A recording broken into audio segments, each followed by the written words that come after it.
Most editors hit a wall after learning their software, but you don't have to. I've been editing broadcast TV commercials for over 20 years, and in this free course, I'm going to show you exactly what to focus on to go pro. I'll cover the why behind editing, story structure, rhythm, how to select perfect music, scene transitions, and more, and you'll even complete a final project to add to your showreel so you can get hired fast. First, I'm going to show you the biggest thing that separates amateurs from top pro editors. First, a little background. In his book In the Blink of an Eye, legendary editor Walter Murch states his 6 criteria for successful editing, and at the top of the list is emotion. And not only is it first on the list, but he gives it a weighting of 51%. And we're not talking about the emotion of the characters in the scene, but rather the emotion of the audience. So how do we practice something so elusive? Well, I think we need to learn to edit like therapists. If you're like me when I started editing, I personally had a very limited vocabulary when it came to emotions. Even though I had read Murch's book and was trying to target specific emotions, it was pretty much limited to making the audience feel sad, happy, excited, or maybe anxious. And that's a good place to start, but I think progressing in your edits means being able to name and even feel more nuanced emotions. So what if instead of trying to make your audience feel happy, you aimed to make them feel calm, peaceful, satisfied, or safe? Instead of trying to make them feel sad, you tried to make them feel heartbroken, or lonely, or edgy. Instead of excited, you aimed for confident, energized, or playful. Instead of anxious, you aimed for irritated, agitated, or overwhelmed. Zeroing in on specific emotions will lead to a better result in your edits. Now for the exercise. I'll be using 6 shots I downloaded from Artlist. If you want to use the same shots as me, you can go to Artlist, search their stories, and this one is called Architect at Work. I'm going to use the same 6 shots to create 2 different scenes that target 2 different emotions. In one scene, I'm going to target playfulness, and in the other scene, I'm going to target inspiration. You might be asking, how do I target different emotions if I'm using the same shots? Well, it's by making different decisions on the other editing criteria. And the other criteria I like to use are story, shot order, rhythm, shot length, sound, which are the music and sound effects for each shot, and action, the in and out points for each shot. So for each edit, I'll have the target emotion in mind, and I'll make all those other decisions to try to support that emotion. Let me show you the first scene where I targeted the emotion of inspired or inspiration, and then I'll share some of my thought process.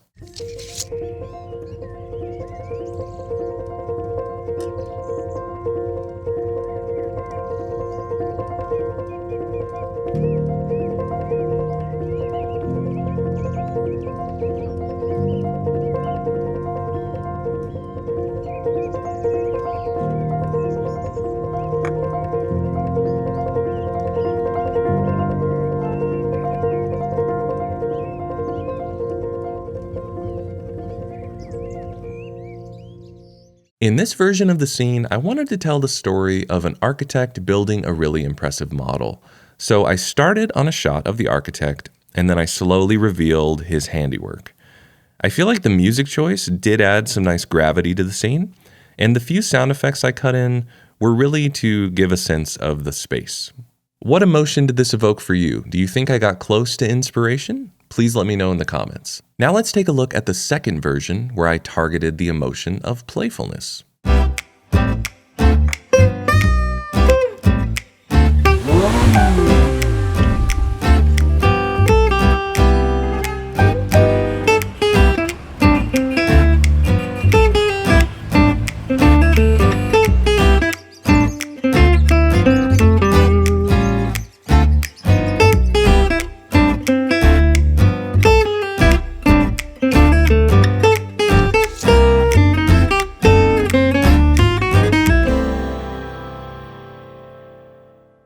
For this version of the scene, I wanted to focus on the model, as if it's coming to life. So I started on the main character in the model, and then I revealed the architect at the very end. So that's a pretty different story, just by changing the shot order. In terms of overall rhythm, these have a pretty similar feel. They're both about the same length, though I did allow each individual music track to guide my edits. The sound in music is quite different, which we already touched on, and the action or the in and out points of each shot are also very different. I think all these small changes have a cumulative effect. What emotion did the playful scene evoke for you? Did I get close to targeting a playful feel? Let me know in the comments. Whether you're just starting out or you're a seasoned pro, I think this exercise will help you get better at targeting specific emotions. And as you get better at that, your edits will improve greatly. Today, I want to invite you into my edit suite into a conversation with veteran commercial director, former editor, and co-professor with Oscar-winning actor Matthew McConaughey, Scott Rice. Welcome, Scott, to the channel. Hey, Austen. Thanks for having me. Oh, my pleasure. And today we are going to give you a practical way to start adding emotion to your edits. I'm so excited to have you because not only have you edited a feature film, but now you are a director, so you've been on both sides. So I'd love to start with your take on how you think about evoking emotion in the audience, maybe even from writing and pre-production to directing to editing, and then we can kind of riff on that and offer some practical tips to the audience. Well, sure. And just to establish, in case some people aren't convinced, that it's all about emotion. Like, we go to the cinema to be moved. We go to have an emotional experience. So that's really everything. Storytelling is about evoking emotion, evoking feelings, empathizing with the characters, and that applies to other forms of media, not just feature films, but short films, commercials, music videos. So, I decided I wanted to make films because I saw a movie called E.T., and I was so moved at age 9 that I wanted to make movies. So it's all about emotion. So when I'm directing, and this is just me, but I think a lot of directors are the same way. You're kind of feeling the emotions. You're kind of watching, whenever I watch the behind the scenes of me directing, I'm sitting there feeling the emotion of the actors, and that's combined with what the camera's doing and what the cinematography is doing and the lighting and everything. So, and I might be laughing or I might be trying to hold in laughter, but I'm feeling, or just feeling delight. Like, I'm literally feeling the emotions as I'm watching those takes, those raw takes being captured. And then, so when I go into the editing room, it's about how do I recapture what I was feeling on set while I was experiencing those emotions, watching the raw media get recorded. So, for me, it's about, as an editor or as a director who's sitting behind an editor, is what we're creating giving me the same emotions I felt, let's say, not just on set, but when I wrote the script or when I read the script if someone else wrote it. Oh, that's so good. And I want to point out that sometimes when editors read in the blink of an eye or they hear, oh, emotion is the top criteria, they think it's about the emotion of the characters in the scene, but that's not what we're talking about. It's such an important distinction. We're talking about the emotion of the audience. And so I've worked with Scott a lot, and when he gets, whether he's working on a script of a narrative feature or a short or even a commercial, he gets the storyboards, he has those emotions in mind, what he wants to feel when he sees it, what he wants the audience to feel. So he goes to set, and correct me if I'm wrong, Scott, you go to set knowing what you want to feel, and when you're watching the actors deliver the lines, it's working when you start to feel what you imagined you would feel. And when it's not, that's when you give them direction. And because you're trying to direct them to that emotion, and you are sort of the first audience member because you're there watching the actors. That's a great way of putting it, that the director is, the first audience member, and then the editor is maybe the second audience member, trying to kind of find how do we convey those emotions or how do we elicit those emotions from the viewer. And some people might be inclined to say, well, this all sounds very manipulative. We're manipulating people to feel emotions. Well, I wouldn't frame it that way. It's about truth. It's about authenticity. It's about tapping into the human condition. It's about empathy and how to clearly convey an idea that the audience can empathize with so much that they literally feel an emotion, whether it be chills going up and down their spine, a lump in their throat, or just breaking out laughing. Those are all the types of emotions that we're going for. And that's why we sit down and watch television. That's why we go to the movies, because we want that emotional experience. And it's not a manipulation, it's a craft. And it's about truth. And actors, when they get in front of the camera, they're not thinking, "Oh, I'm going to try and get the audience to cry here." That's not what Matthew McConaughey is thinking when he gets in front of the camera during Interstellar and breaks down. He's going for truth.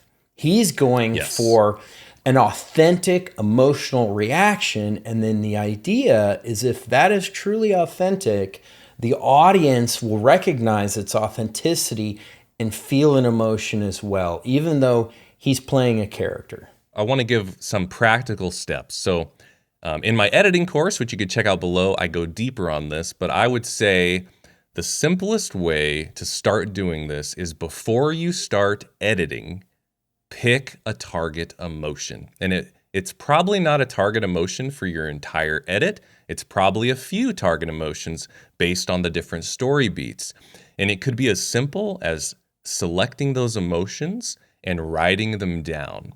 And that's particularly helpful if you just get a batch of footage from a producer or a content creator. Say you're editing a YouTube video. You might have to come up with those emotions. Now, if you have the opportunity, like I do, to work with a great director, like I get to do with Scott, he has those ideas. So that might just be a conversation with Scott where we're looking at the scripts. We've maybe been to the shoot together. Maybe I'm looking at the rough footage. And we just have some talks. What are we going for here? What's the most important thing we want the audience to feel? If we do our job right, what is the audience feeling? Do you agree with that, Scott? Do you have anything to add to sort of that first point, or any examples that you can bring up where that worked for you? Intuitively, I know when I'm cutting something, I will have an idea of how I want to ride that emotion, where I want the emotion to sort of crescendo, for example, let's say at the end of the piece. And when I feel the emotion, I'm like, okay, we've landed the plane, we're there. And even after That's years, cool. I recently showed a short documentary to my wife that I made, maybe 10 years ago, and I'd kind of forgotten about it. And I showed it to her, and she just broke down crying at the end of the piece.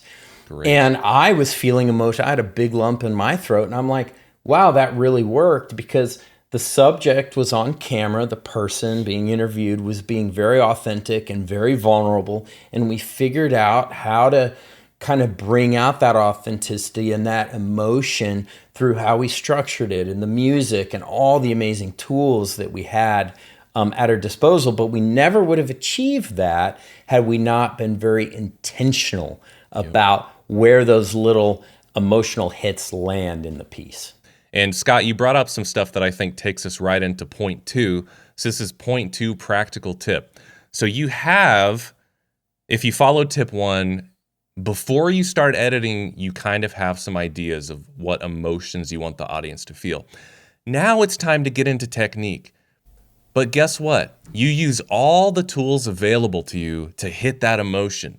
And Scott talked about 2, I think, of the most important tools. One is performance, and 2 is music. Scott, talk about some techniques that we can use as editors to enhance the emotional targets that we've set out from the start. So yeah, absolutely. There's a lot of techniques. Music's a big one. Where those music hit in in combination with what's going on with the performance is good. The shot that you use. So let's say you have just one performance, but you got it from 2 or 3 different angles. What camera you're using will make a difference. That's big in documentary. How you structure something. Where you choose to put that emotional moment in the story is going to make a difference in terms of, do you make the audience feel that empathy or not? If you're trying to get a laugh, sometimes it's just about that frame. It's in the fine cutting. Is it this frame or is it this frame that makes it funnier? Is it about this sound effect or this sound effect that makes it funnier? Should the sound be a little louder? Oh my gosh. There's so many tiny little ways you can manipulate. It might be a reposition, so it might repo a shot. Maybe it was just a little too wide. If you go in a touch tighter, then you notice the glint in the character's eyes. Notice the eye light. You notice what the cinematographer was doing. And then you notice that there's a little bit of a tear in the person's eye, but that didn't happen unless you did that little, 5% punch in.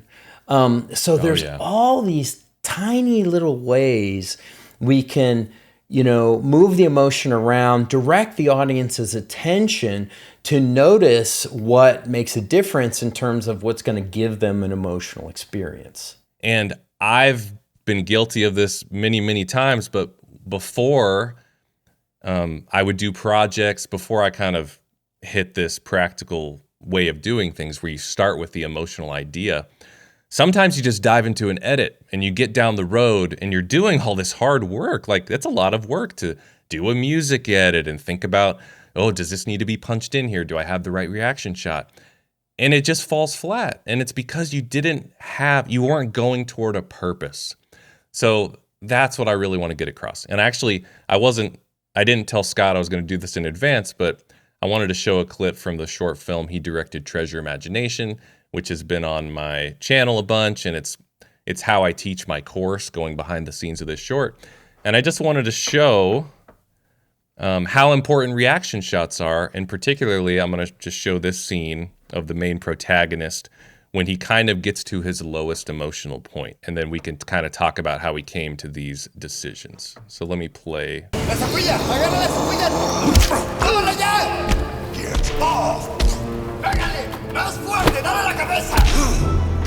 ¡Eso nos pertenece a nosotros! It's mine!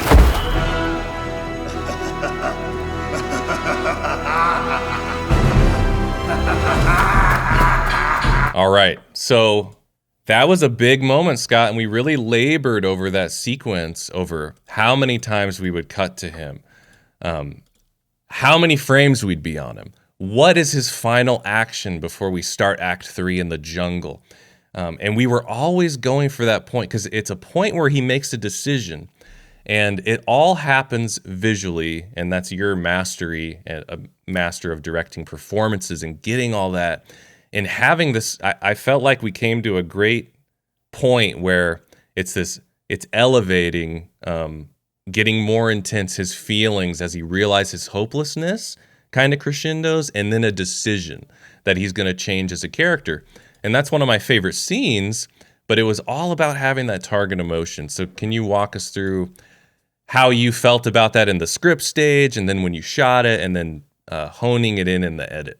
So when I wrote it, I kind of knew he's low, he's building his confidence, he's starting to make a decision, and then he makes the decision that he can overcome his fear and go after this guy. So that was kind of, there were like three little acts.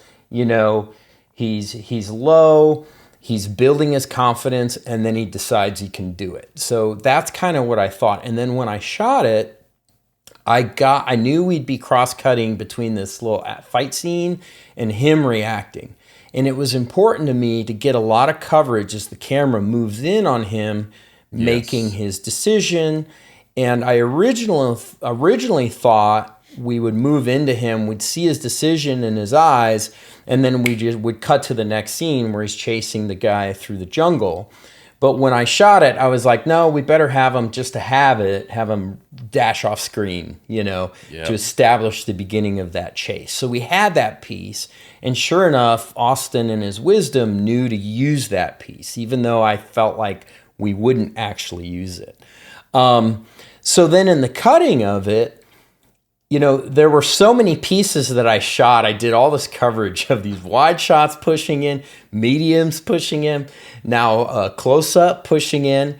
And I knew in editorial we would just decide, but there were so many options. I was like, well, I think this shot is really cool where we're low, and boy, he really looks like Indiana Jones, and he looks so tall and empowered, and we're pushing in from a low angle.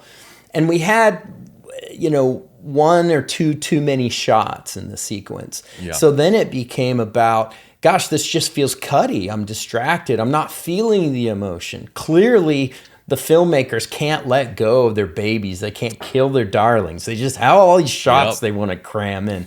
So it became a subtractive process. It was, in order to feel the emotion, we had to cut one or two shots. We even had to cut some pieces from the fight scene because it became about the fight and not about the emotionality of our protagonist watching the fight. And we didn't want it to become about the fight choreography. It really just had to be about his emotions as he's overcoming his fear and then, resolving to go after this bad guy that has stolen his golden idol and he wants that thing back.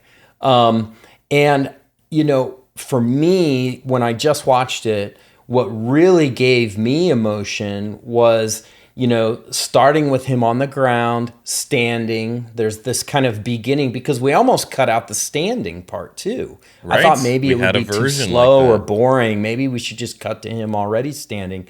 There was something about using the act of standing that stood in for the idea of picking himself up and beginning to fight his fear. So we included the stand. That was an important choice. We included the push in that really, and I think we juiced it in the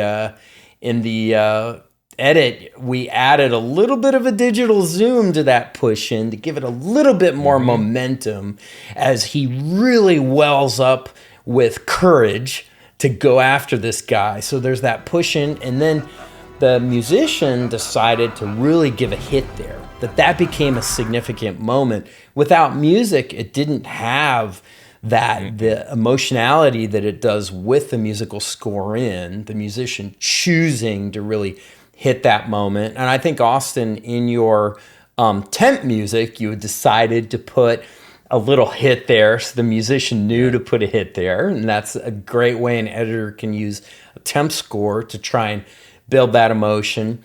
And then, the decision to have him run off screen, again, was very key. Not only does he make that decision, but he combines that with a physical choice to run off screen, and the editor, Austen, kept that in.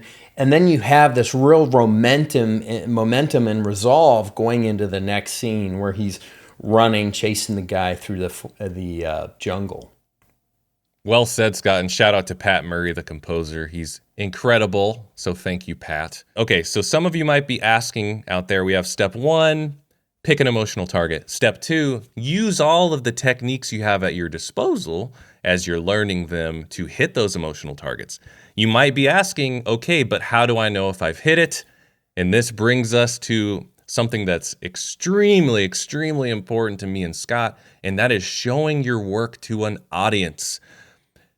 It is so important, and I cannot emphasize it enough how much it will change you as a filmmaker, and particularly as an editor, is to get comfortable getting feedback. And Scott and I did, I don't know how many cuts of Treasure Imagination. There's literally hundreds of sequences. I think the final thing was like sequence 152 or something. And along the way, probably about 10 or 12 times, we took rough cuts and we showed them to people. Sometimes we play them for people live in the room, which is a particularly helpful way to get feedback. Because, Scott, isn't it true that you can almost feel how well your cut is doing when you're watching it live with another person? It's almost like takes blinders off. Like boring parts feel extra boring. Funny parts that hit feel extra funny. But then all the way to sending out a link on Frame.io and saying, what did you think? And asking follow-up questions. Scott's a professor at an amazing film school, so he has oftentimes has a class full of students. And one thing I love that he does is he'll show our rough cuts to his class, to a live audience. So Scott, tell everybody, I know I'm preaching to the choir here.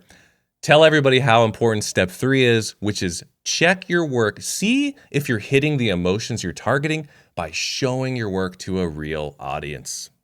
Yeah, I mean, I think what we do is we choose to show an audience when we think we've got it. So that's intuitive. True. So you're in a room with your editor, maybe it's the director and an editor, maybe a producer, and you guys are kind of feeling the emotion. You're getting choked up, or you feel like you're getting the laughs. You kind of laugh yourself. So you're like, okay, I think we're there, but let's go test it. So you go show it to an audience.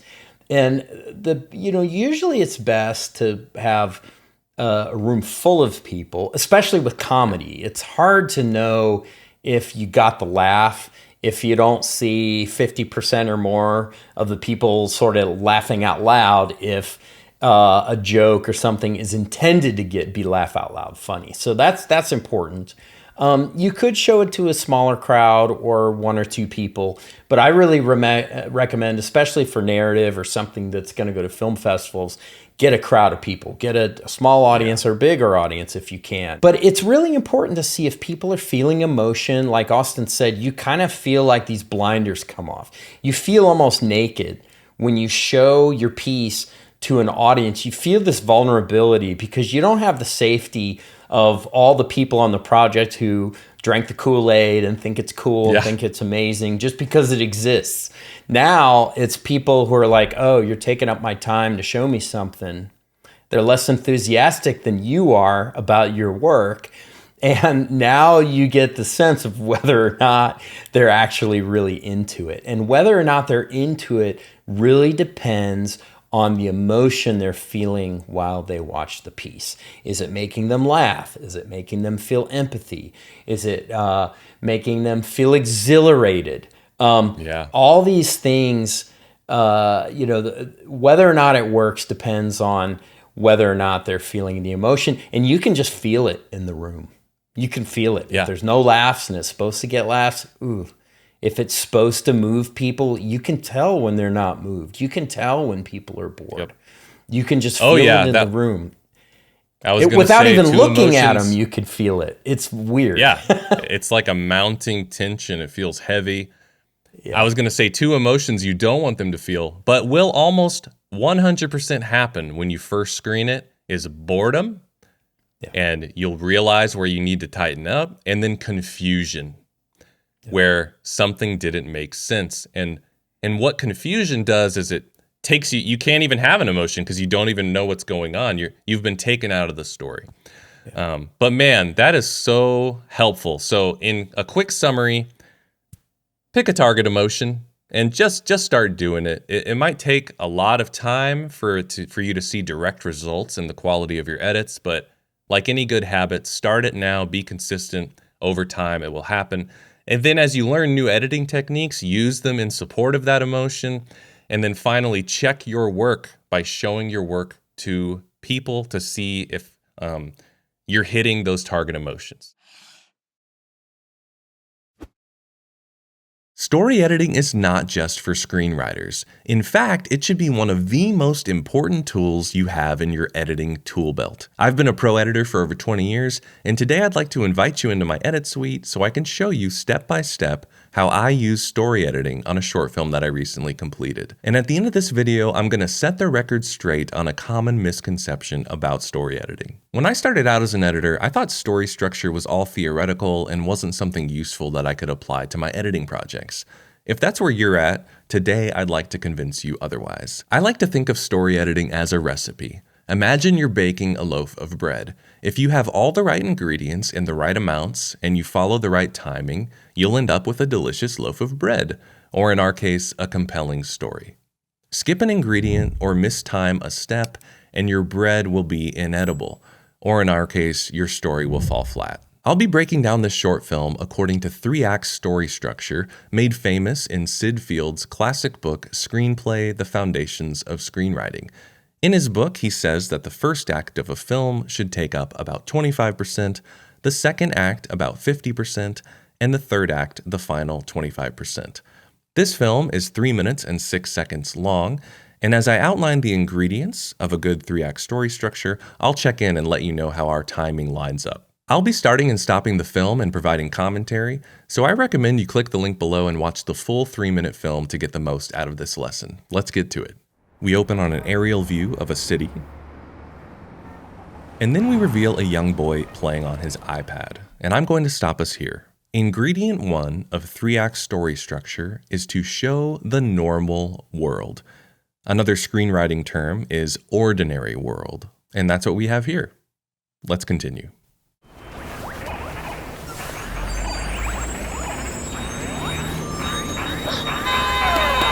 Screen time break. 5 minutes. Sorry. I'm going to pause here because we just saw the second story ingredient, which is known as the inciting incident. This sets our story in motion because it disrupts our protagonist's normal life. It's mine.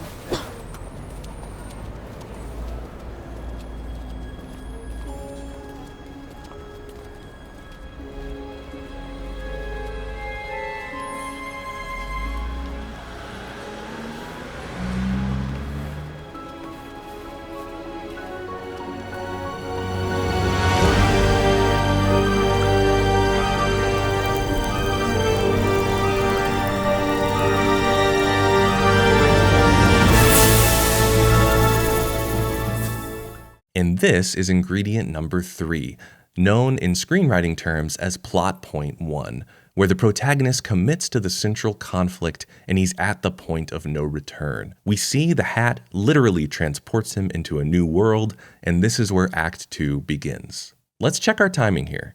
I would say that Act 2 begins on the wide shot of the cave, and that puts us at 26% of the way through the film, right on time.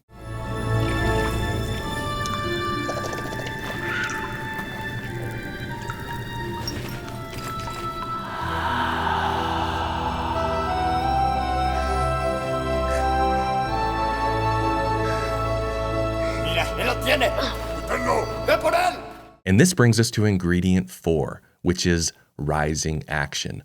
Once we're in Act 2, we should keep presenting obstacles and raise the stakes as the story moves on.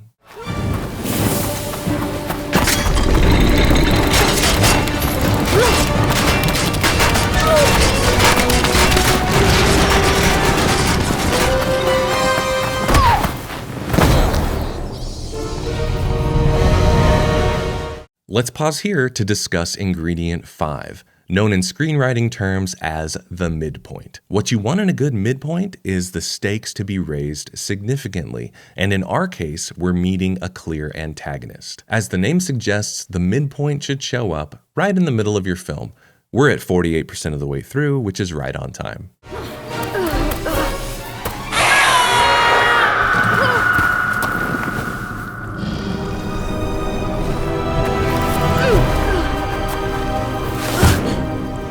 Sorry. It's mine.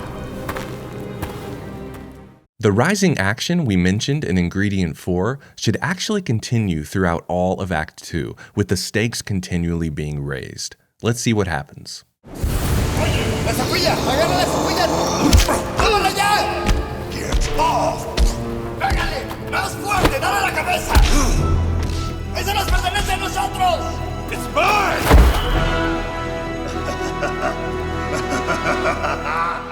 And this brings us to ingredient 6, which in screenwriting terms is known as the big gloom, which is the protagonist's lowest point. The idol is getting away and will be gone forever. Until we get to ingredient 7, which we call plot point 2. It takes the story into a whole new direction, and that is when our protagonist decides to muster up the courage, change, and chase after the idol. Plot point 2 takes us to the end of Act 2, and we're about 68% of the way through the film. Not quite at the full 75%, but we're in the ballpark. Let's keep going. Our protagonist is now chasing the bad guy through the jungle, which is the beginning of Act 3. And I'm going to point out another ingredient, which I'm going to call Act 3 Rising Action.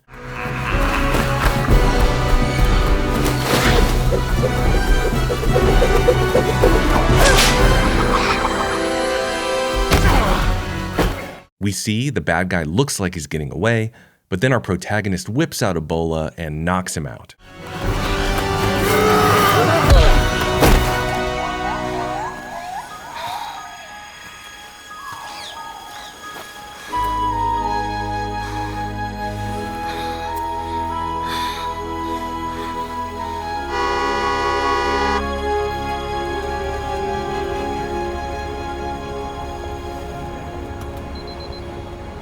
Okay, you can have it back now. No thanks.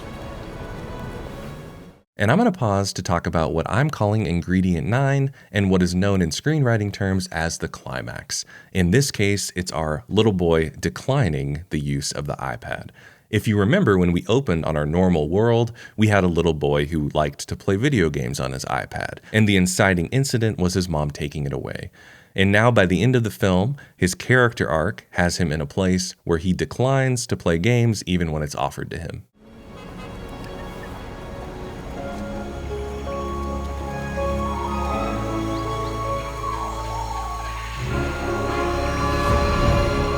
And finally, we have ingredient 10, which in screenwriting terms is known as the resolution. We're back to the normal world, but our protagonist is forever changed. He now has an imagination that allows him to have his idol.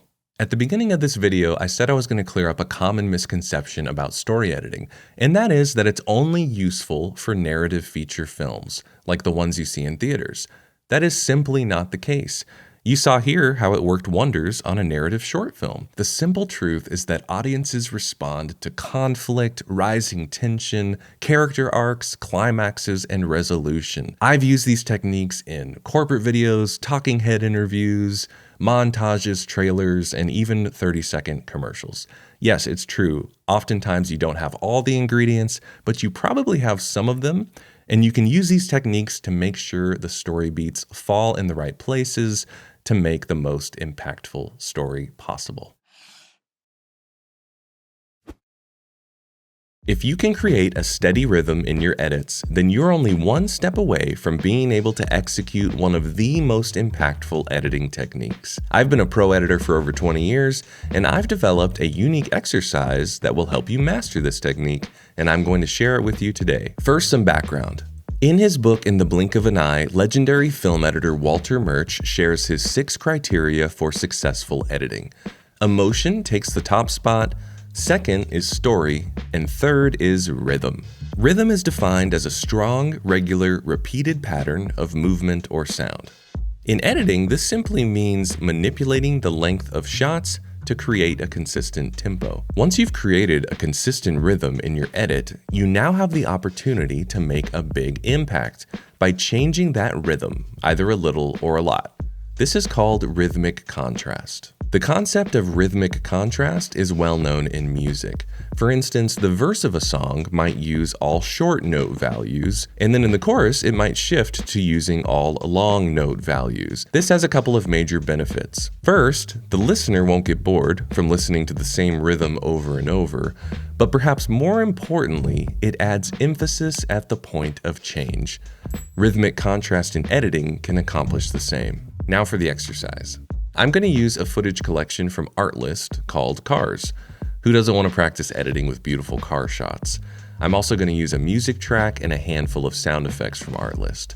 Check the link in the description if you'd like to follow along with the same assets. A little later, I'll share the most important thing to keep in mind when executing this technique, but first, let's take a look at my sample edit.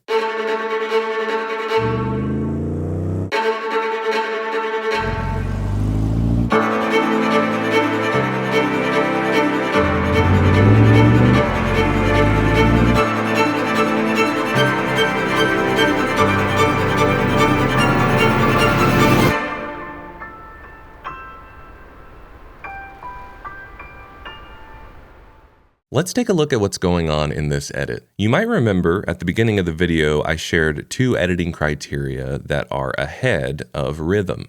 First being emotion and second being story. Even though this is an exercise for rhythmic contrast, I didn't make a single edit until I had an emotion in mind and a story in mind. For this, I chose 2 contrasting emotions, anxiety and freedom.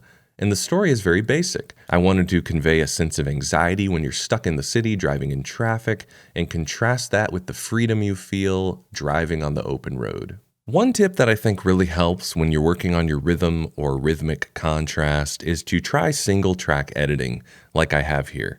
You see all my video clips are lined up on video track 1, so you can really see the rhythm and length of the shots and when there's a rhythmic contrast happening. Now, I know all of our brains work differently, and you might do your best work using lots of tracks, lots of layers, but I would urge you to give this a shot. So let's take a quick look at where I've used rhythmic contrast, and I've actually color-coded some of the clips to make it even more obvious.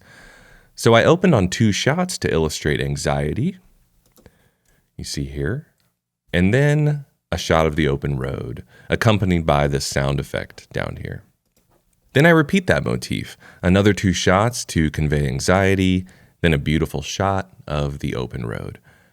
And then here the music ramps up quite a bit, and I don't repeat the motif. Instead, I choose 4 shots in a nice steady rhythm to convey anxiety. And then this is a little different. I use 2 shots of cars on the open road, even though the music is still driving. So I think that has a nice juxtaposition. And then it amps up further with 4 more shots to convey anxiety. And instead of cutting to the open road here, I double down and cut even faster until these last 4 shots, which are the fastest cuts in the sequence, contrasted with the longest shot of the sequence, which is the ending shot that corresponds to the nice ending of the music. And again, here's another sound effect of the open road. And this sound effect here is a long build-up sound that helps build tension before the big release. What do you think? Did my use of rhythmic contrast help convey the emotion and the story I was going for? Let me know in the comments, or better yet, leave a link to your version. I'd love to take a look. And as I promised, I'd like to end with the 2 key points you should keep in mind when working with this technique. First is don't overuse it. Only use it when you have a point of emphasis to make. Otherwise, it might feel gratuitous and it'll fall flat. Second, the bigger the contrast, the bigger the emphasis. So when you have a big point to make, use a big rhythmic contrast. When you have a small point to make, use a small rhythmic contrast. How does the movie Oppenheimer grab you even in its quietest scenes? Most people think Oppenheimer's genius soundtrack is due to flashy technical effects. But after 20 years of editing broadcast TV commercials, I discovered that the key to cinematic sound boils down to 5 simple steps. So in this video, I'll show you what those steps are and how to master the art of sound design so your work finally starts attracting higher-end clients. Here's the first thing you need to know, and it's actually something you need to stop doing. Editors make a big mistake. They dive right into a scene, start using various techniques, but without a clear goal in mind. How do I know this? That was me, my first few years as an editor. It wasn't until my first mentor showed me that editing is all about emotion and story that my editing changed and it kicked off my career. And that's exactly what we need to do here, even with sound design. So stop diving in without a plan. Instead, decide on a target emotion for your scene first, then use all of your editing skills and technique to reinforce that emotion. Let's see this in action. I'm going to play a clip from Oppenheimer, and as you watch it, I want you to try to figure out what emotion editor Jennifer Lom was targeting. 3 years, 4,000 people, $2 billion. Well, if it doesn't go off, we're both finished. I'm betting on 3 kilotons. Anything less, I won't get what it is. What did Fermi mean by atmospheric ignition? Well, we had a moment where it looked like the chain reaction from an atomic device might never stop. Setting fire to the atmosphere. Was Fermi still taking side bets on it? Call it gallows humor. It may be different for you, but for me, this scene is pure tension. Yes, the techniques matter, but only because of what they make us feel. Now that we have a target emotion, let's see how it can shape our other sound choices, starting with background ambiances. I always start with background ambiances because it provides a nice bed for the dialogue to sit in and it sets an emotional tone. Now, too many editors, when they're starting out, myself included, just use the production audio they're given. But if you really want to elevate your scene, you need to find those background ambiances that really elevate that emotional target. target.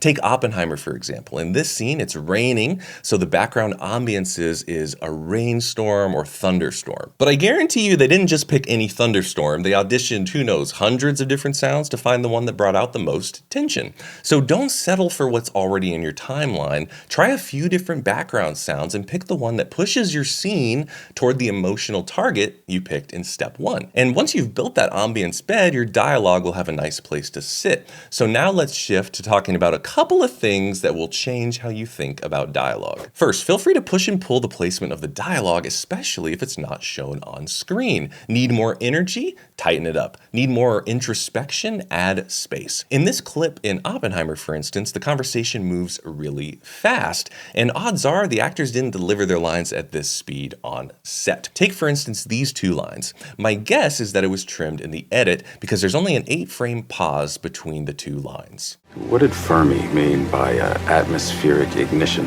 Well, we had a moment where it looked like the chain reaction from an atomic device might never stop. Here's another tip. When I started editing, I used to always pick the cleanest takes from actors or voiceover artists, and I would throw away the takes with little imperfections. But later in my career, I realized that sometimes it's those little vocal nuances or vocal quirks that make a performance seem authentic, just like this line from Matt Damon.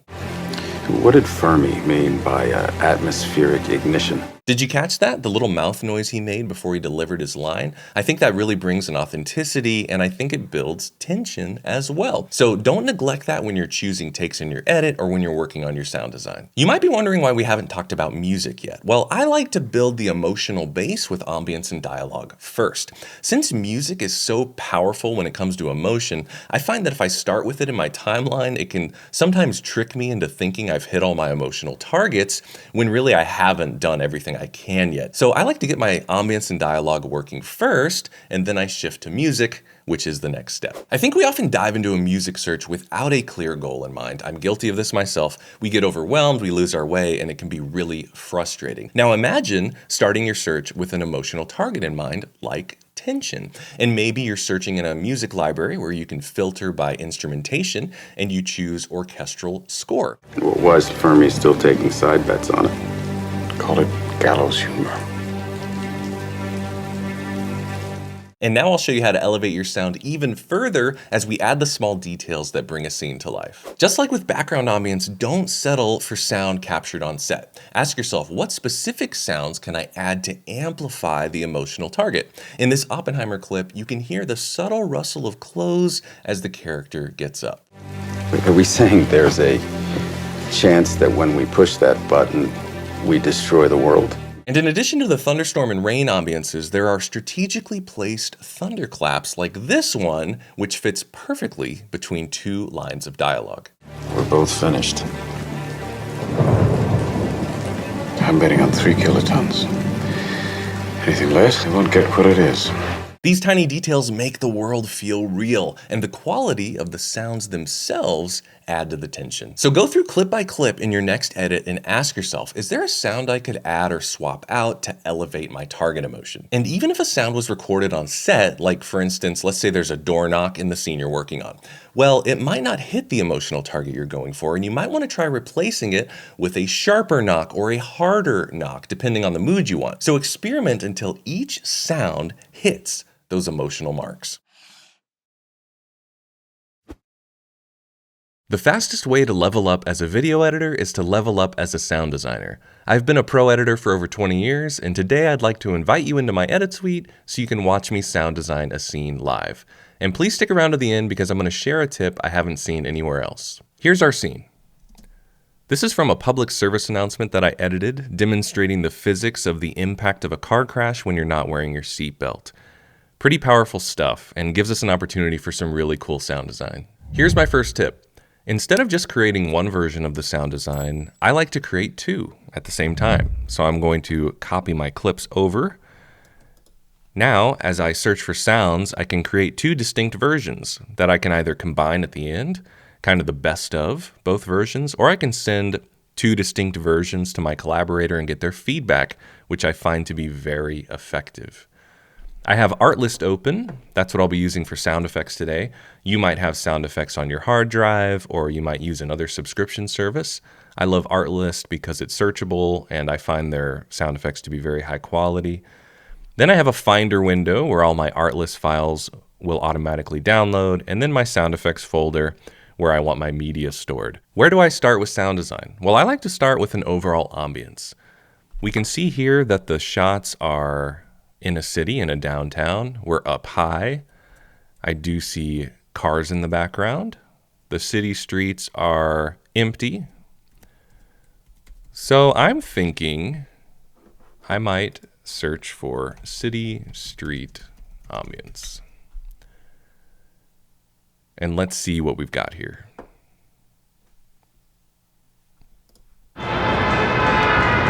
Okay, that's a pretty busy street. Probably a little too busy for our purposes.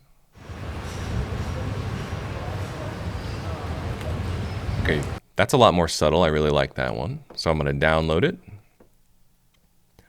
You'll see it pop up in my downloads folder.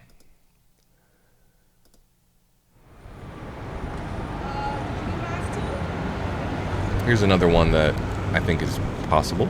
So I'm going to download that too. And now as an alternate option, I'm thinking just like a subtle wind in the background. So I'll do light wind.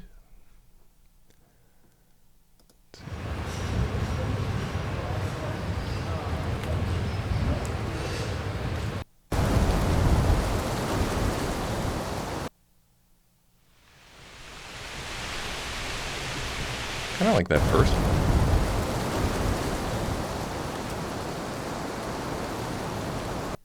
We'll put the wind on one of these, chop it up. I think I'm going to use this ambiance here. Okay, and great. I'm going to slip and slide this to a better part and see what we got.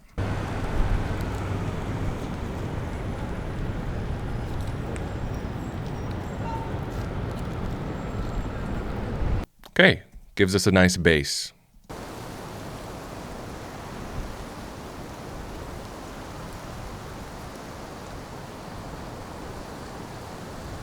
Something to work with. Okay, so now that we have a nice bed of ambience, let's look at our shots. So we have a nice button press there, and I'd like to give that a sound to bring it to life. So I'm going to come over to Artlist. I'm just going to search for button and see what pops up. Okay.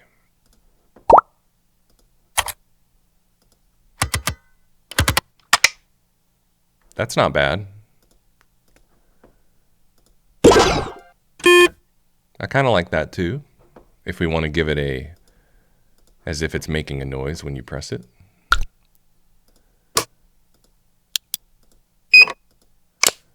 Okay, so this gave me an idea. This file's called switch, so I'm going to change my search to switch.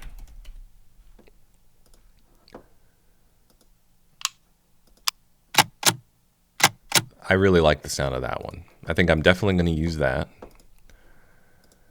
So let's drag it to my folder. I'm going to put that over here. We'll line them up later. And let's hear these again. Okay, let's do the beep as an alt. Let's put that over here. And again, we'll line it up at the end. That was pretty straightforward. I saw a guy pressing a button. I looked up button. I found a sound of a button. But a lot of times with sound design, you have to be creative with your search terms because the perfect sound might actually have nothing to do with the visual. For instance, the next sound is this contraption where the dummies are situated falling over. So I might search for the term hydraulic. And let's see what that brings back. Okay, I really like that. It sounds like a machine starting.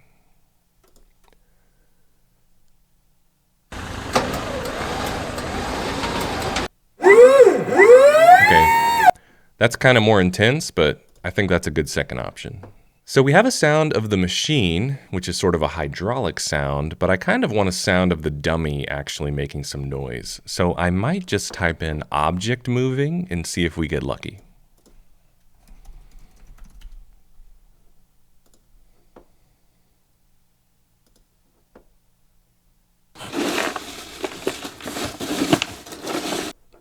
Little sounds like that can be very effective.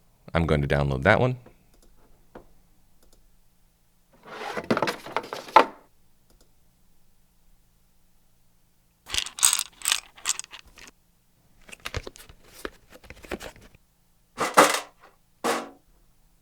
I like the metallic nature of that.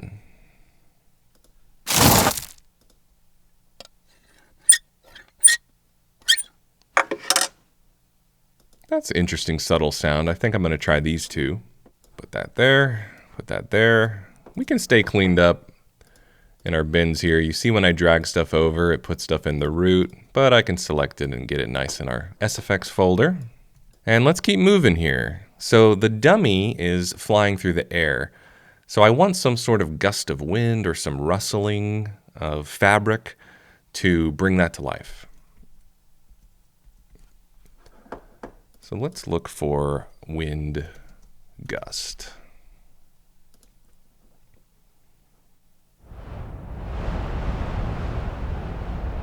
Pretty subtle, but I like that. Let's check out a few more before I download one.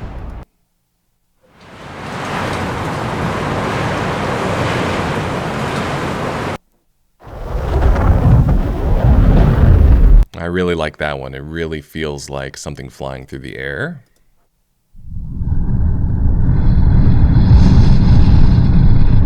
That one's kind of cool too. Pretty intense, but we can turn it down in the mix. Okay, so they're downloading. Bring them right in. I'll trim this up. And bring this over here. You know, another sound that I have in my mind is a sound of a flag flapping in the wind. That might give me exactly what I need, so I'm going to look for flag.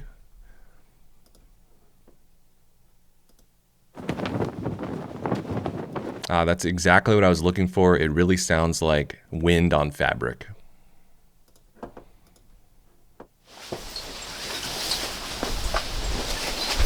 A little too high-pitched for me.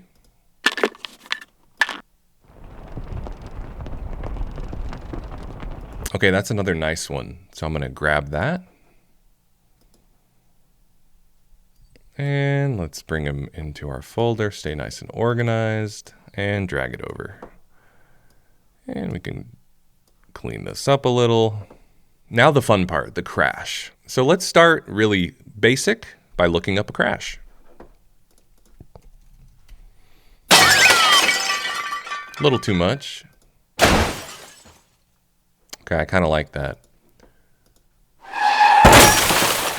I like the end of that. I probably wouldn't use the car tire screech, but we can cut that off. So I'm going to grab that too. Another part of this shot that I want to highlight with sound is the debris that comes off the dummy after it crashes. I'm just going to search for the word debris and see what comes up. I really like that, so I'm going to download it.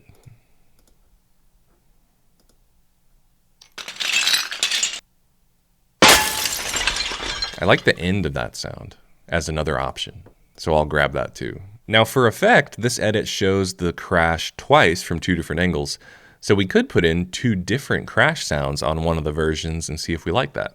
I'm also going to look up the word impact to see if I can find a nice low-end impact to put under the crash.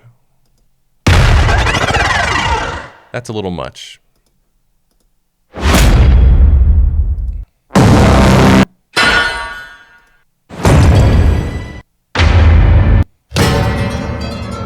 Okay, so these are not what I'm looking for. I'm going to change this search to body fall.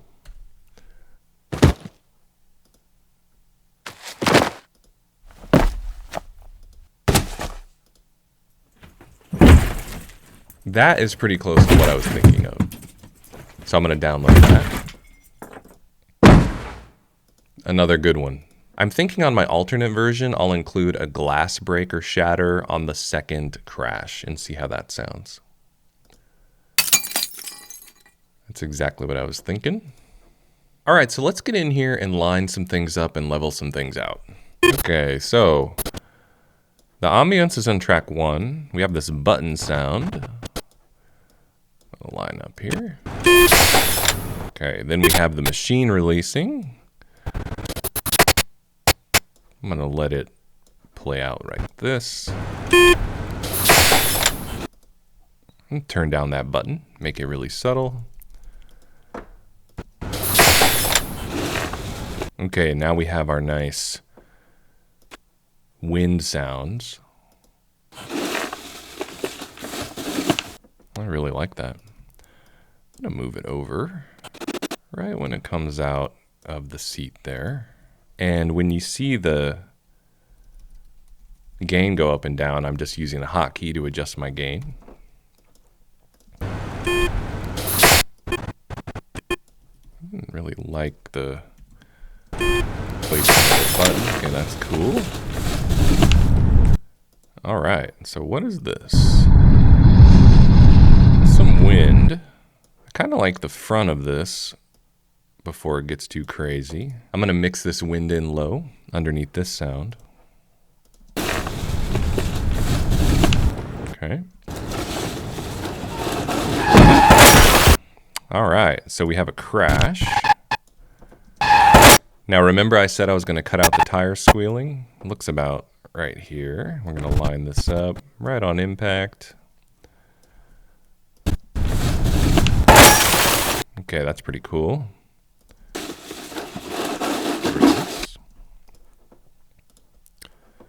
And what else do we got here? That's one of the body hits I found. So I'm gonna mix that right on the crash. And then what is this sound? Nice debris. Okay. Looks like the debris wants to be mixed in right here. And I actually heard a little of those tire screeches. Okay, I think all the tire screeching is gone. Line this up.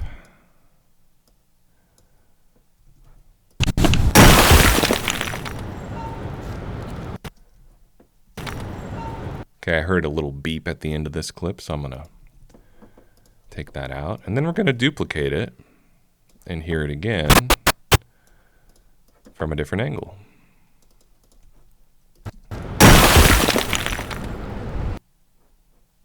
All right, that is one version. I could definitely level it out a little more, but let's look at our next version.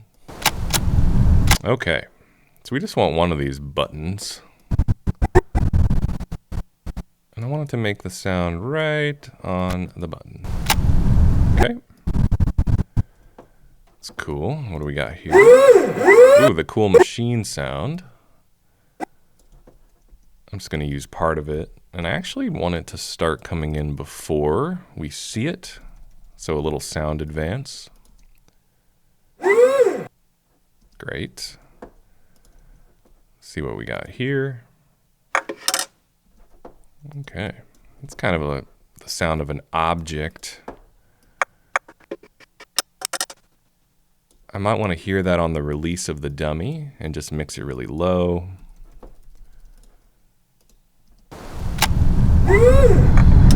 Okay, I kind of liked that. Some serious wind action. Just gonna grab this part of it. I'm gonna add a fade into that. And I want the wind to make noise right up until the impact. Let's see what we got here. Okay. I think I'm just going to use the second half of this. Yeah.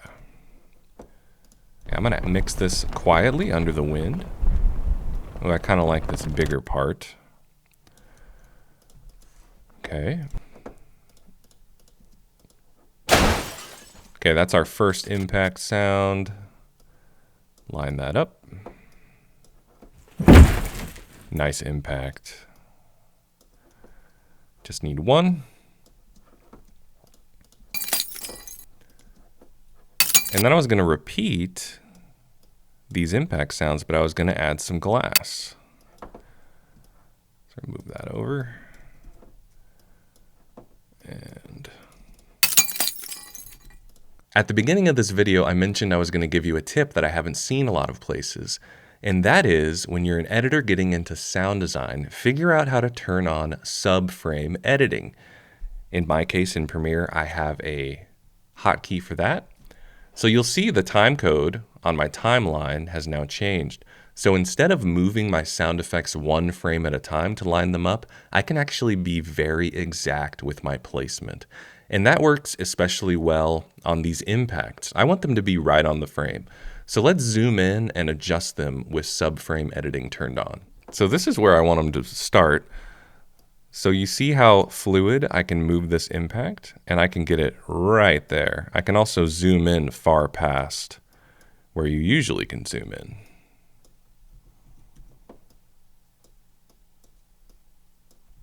So let's listen to this again. So that impact is right on, and these little changes really add up. All right, so we want that right here. Let's quickly line these up. I'm going to come a little closer.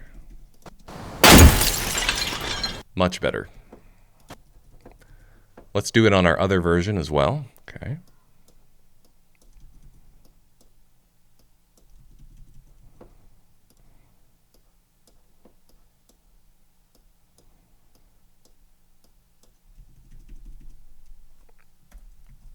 All right, there are two versions. And now let's take a look at what we made.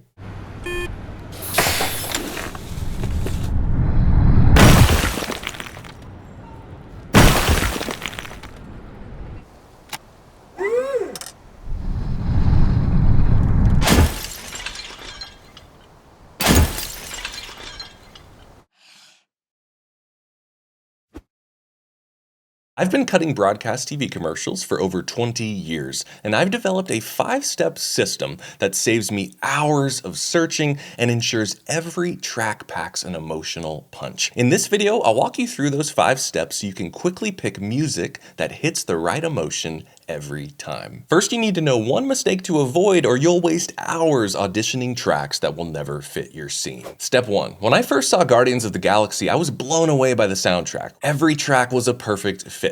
If you want to do the same in your edits, here's the mistake you need to avoid. Early in my career, I lacked patience as an editor, and that might be an understatement, and that translated into a lack of preparation. When it came to selecting music, I'd dive in without a plan and waste hours going down rabbit holes, only to end up with nothing to show for those hours of work. The truth? The best editors, like those on Guardians of the Galaxy, start by getting clear on the emotion they want the music to evoke in the audience. So before you start your music search, take 5 minutes to decide what emotion you want your audience to feel in the scene you're working on, and write it down. When I started doing this, not only did searches go way faster, but the tracks fit so much better. Emotion really is everything when it comes to editing, and that's why it's first in the 5 editing criteria that I teach. And if you want to learn about the other 4, story, rhythm, sound, and action, download my free editing guide at the link in the description. Now that you have an emotional target, I want to show you what to tackle next. Step 2. To illustrate the next step, I'm going to pull up a broadcast TV commercial that I cut. The scene is a group of superheroes who have to sit through a boring HR meeting. And when I was cutting this scene, I wanted the audience to feel excited with a sense of drama. Once I had my target emotion, I needed to move on to step 2, picking a style or genre of music. And to illustrate, let's watch the beginning of this commercial with a few different styles of music cut in. Let's start with hard rock. We all know saving the world has its risks. So Bob from HR has enhanced our health benefits by switching us to Select Health. Not terrible, but rock might be a better fit in an action scene or a training montage. Let's try some solo piano. We all know saving the world has its risks. So Bob from HR has enhanced our health benefits by switching us to Select Health. Not a great fit. Solo piano evokes romance or even introspective moments. Let's try some folk music. We all know saving the world has its risks. So Bob from HR has enhanced our health benefits by switching us to Select Health. Also not a great fit. When I hear a song like that, I think it might fit better in like a lighthearted travel scene. Now, what if we tried some orchestral music? We all know saving the world has its risks. So Bob from HR has enhanced our health benefits by switching us to Select Health. Yes, for me, I want the audience to feel like they've stepped right into a superhero movie where there's a little drama, a little tension, and orchestral music can fit that perfectly. So for step 2, simply ask yourself, what style of music best fits the emotion of this scene? Step 3, now we'll go a step further. You have a target emotion, you've selected a style, now I want you to think about instrumentation. Most styles of music are made up of many instruments. Rock, for example, is it guitar-based or keyboard-based? Are there vocals or are there no vocals? How about folk music? Acoustic guitar or banjo? Is there a violin, harmonica, or light percussion? How about orchestral music? Well, there's tons of options there. You have strings, brass, woodwinds, percussion. Each instrument brings its own flavor and emotion. A French horn, for example, might feel heroic, while a solo piano can feel more intimate or reflective. So this is more art than science, but it always helps to return to that target emotion. So for step 3, ask yourself, what instrumentation within the style I've chosen best hits that target emotion? Step 4, we're getting closer to finding that perfect track, but we're not there yet. You selected a target emotion, a musical style, and the instrumentation, but your track can still be way off. The next step is to look at tempo. In music, the tempo or speed of the track is measured in beats per minute. A slow track might be around 60 beats per minute, a medium track around 100, and a fast track could be 120 BPM or higher. So if I wanted a high energy opening on this commercial, for instance, and I'm using a super slow song, it just feels off. That's because the tempo of the song doesn't match the rhythm of the edit, and rhythm is so important. Again, it's one of the 5 editing criteria that I teach, which you can learn more about in my free guide at the link in the description. So for step 4, ask yourself, what tempo or speed of track fits best with my scene and the emotion I'm targeting? Step 5, you're almost there, but there's one last thing to check. The number of instruments in your track. Just like the tempo needs to match the rhythm of your edit, the number of instruments in your track needs to match the energy of your edit. This is an oversimplification, but fewer instruments usually means a more subdued feel, and more instruments can make things feel bigger and more energetic. For example, imagine an orchestral piece that you found that's at the perfect tempo, but one has 30 violins, which can feel epic and grand,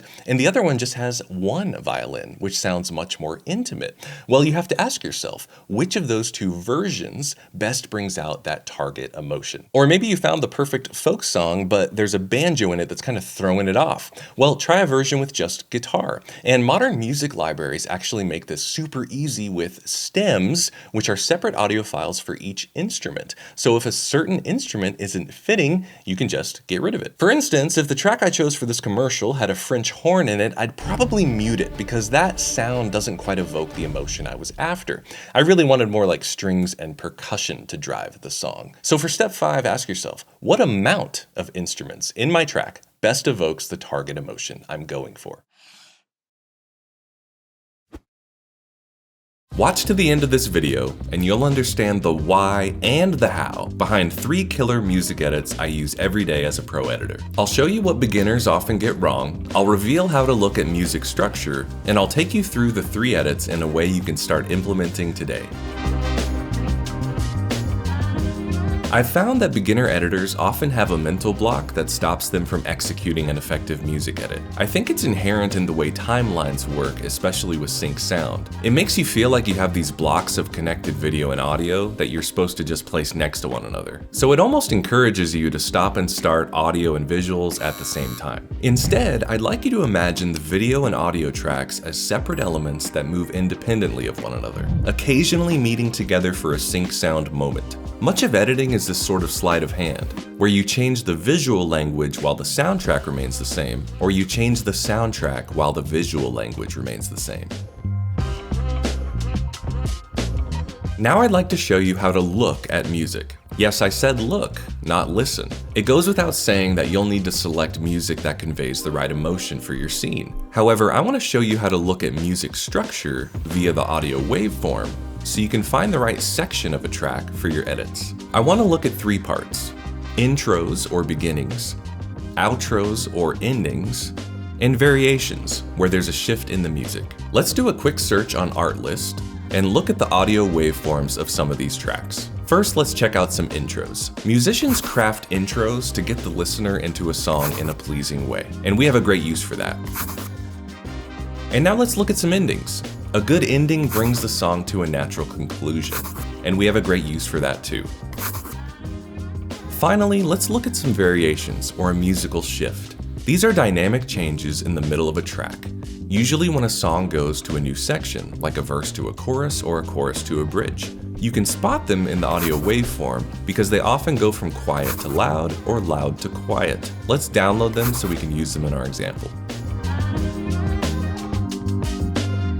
The first music edit I'd like to show you is one way to take the viewer from one scene to another. I've created two short scenes with stock footage from Artlist, a nature scene and a city scene. Let's use one of the musical outros or endings that we found. Remember that mental block I mentioned earlier, where there's a tendency to start and stop visuals and sound at the same time? In this example, we're gonna break right through that. Let's place the beginning of the musical outro on the first shot of scene 2. Let's check it out.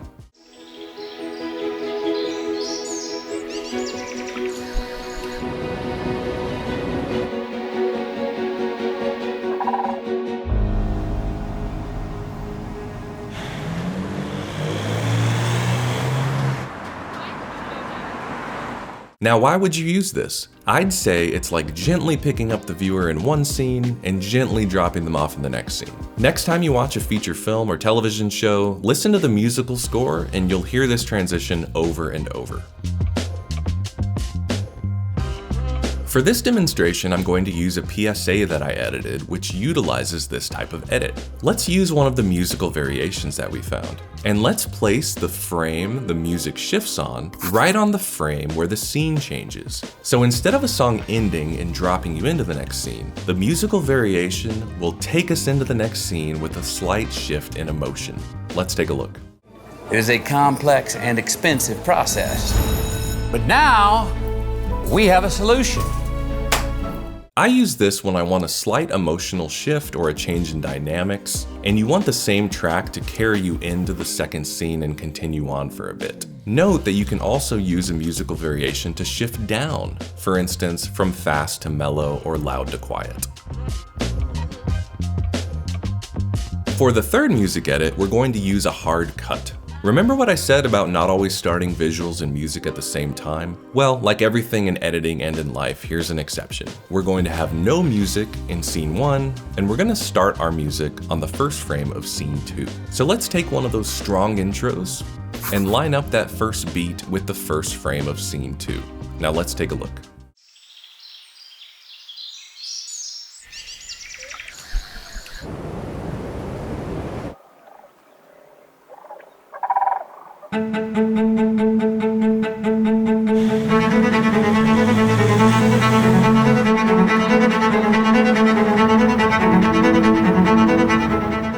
Why would you use this edit? I would describe it as punchy, powerful, and energetic, and it can be super effective if you use it in the right spot.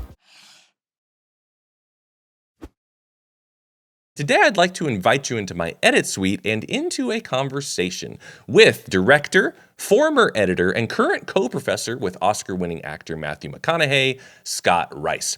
And today we're going to look at a film that Scott directed and I edited that's called Treasure Imagination. And we're going to specifically look at how we transitioned from scene to scene. By the end of this video, you're going to have 4 different ways to transition from scene to scene that you can start taking into your own edits today. Let's dive in by looking at the first transition.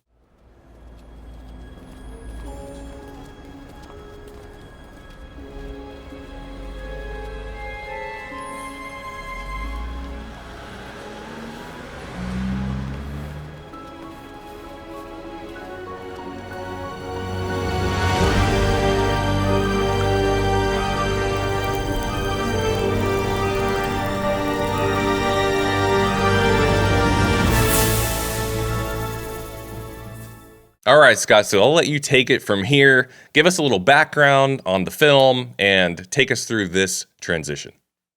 Yeah, well, this was a project that we shot virtual production, and it was my first experience learning virtual production, so it was a lot of fun. We did a little ode to Indiana Jones. And in that first transition from the city scene to the cave scene, we ended up going with a match cut on the action of the hat coming down and then the hat coming back up in the new setting.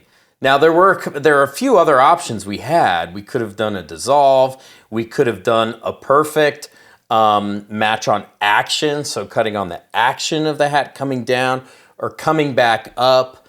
And I just decided to instead make it feel exactly like what Steven Spielberg did in Indiana Jones and the Last Crusade, as we transition from young Indy getting his hat to adult Indy raising his head back up and revealing that he's an adult underneath that hat. So that was part of the thinking behind it. Austen, I remember there was also an option of repoing the shot so we had a perfect visual graphic match on the hat going down and the hat being in the exact same part of the frame. But I think we felt that was a little too on the nose. It felt better to let that first shot in the city be a little wider, and then when we get to the cave, we're just a little bit tighter, kind of more in a medium close-up. So we really are cutting from a tight medium shot into a medium close-up once we get to the cave. Not only did Scott have the match cut in mind, but he got coverage. So coverage is when you shoot things a bunch of different ways, because we never know what's going to work until we try it in the editing room. And that's something Scott and I are always trying to get across. You gotta try it. Always be willing to experiment. So I probably had 4 or 5 different ways we could go from this first scene to the next scene. And this ended up being our favorite. So we call it a match cut. We have this object in the frame, it's the hat, and it's kind of punches into a closer on the hat. And that's a beautiful way to take us from a city to a cave, which is a very jarring location change. I mean, to go from a city to a cave, to go from real life to the imagination. And this was a really beautiful, elegant way to do that. So I'll play it one more time and then we'll move on to the next transition.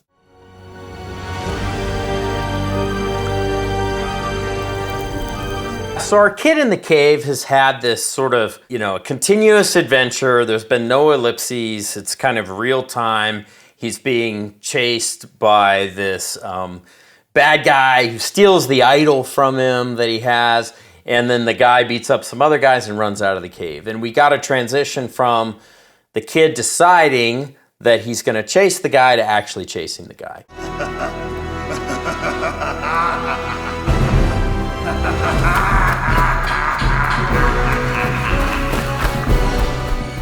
And this is interesting because this transition actually was not written. Austen, this is a time when you took artistic liberty with what I covered in my shooting. So I thought that we would push on the kid's face, see his resolve in his face, and then we would smash cut to his feet running in the jungle. And then you'd put 2 and 2 together. He decided to chase the guy, and now he's chasing him. But you decided in the cutting that we really needed to see him start to run and then cut to his feet already in the jungle. That just had more momentum. And I agree that it worked far better. So this was sort of an example of where we cut at the very beginning of an action of someone starting to do something, and then we cut to a shot of them, 10 minutes later, completing that action, actually running in the jungle. And that kind of took us across that transition from cave scene to jungle scene. Then I think one idea that Scott brought to the table, I'm not sure if this was in the script either, but we have this bad guy, the main antagonist of the movie, yelling. He has the idol and he has this maniacal laughter. And one thing I love about this transition is that the laughter takes us into the jungle. And that's really a huge part of this transition. It's not just in the visual cut of the kid running off screen to his feet. It's that we have this maniacal laughter that kind of drops us off into the jungle, which I think was a beautiful touch.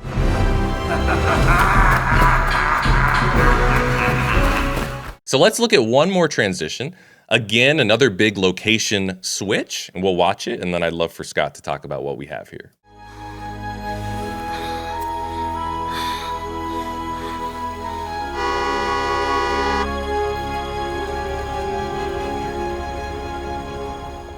This one, as I pictured it when we shot it, I always thought the kid's hand would reach for the idol, and then we would smash cut on the sound of a car to his eyes bolting open. And so I always thought the music would sort of swell, and then we'd just be jarred out of that scene. Smash cut, the music would stop, the honk of the horn would happen, and his eyes would bolt open. But Austen, I remember in your first rough cut, you did something different. You did a sound advance edit. You played the horn first, and you kind of took your time to then cut to him waking up, and you didn't have his eyes immediately open. You had his eyes kind of closed and then open. And I remember going, well, gosh, that's not how I saw it. I really wanted it to be this jarring thing. But you created this other thing, which was more like what it felt like to wake up from a dream, where like you hear your alarm clock going off, but it takes a couple seconds for you to open your eyes and realize the new reality you're in. And I actually liked the psychological implications of what you edited. It felt more like a boy sort of slowly coming out of this reverie. And then the composer, Pat Murray, kind of ran with what you did. And he did not have the music crescendo and then cut off like I originally imagined.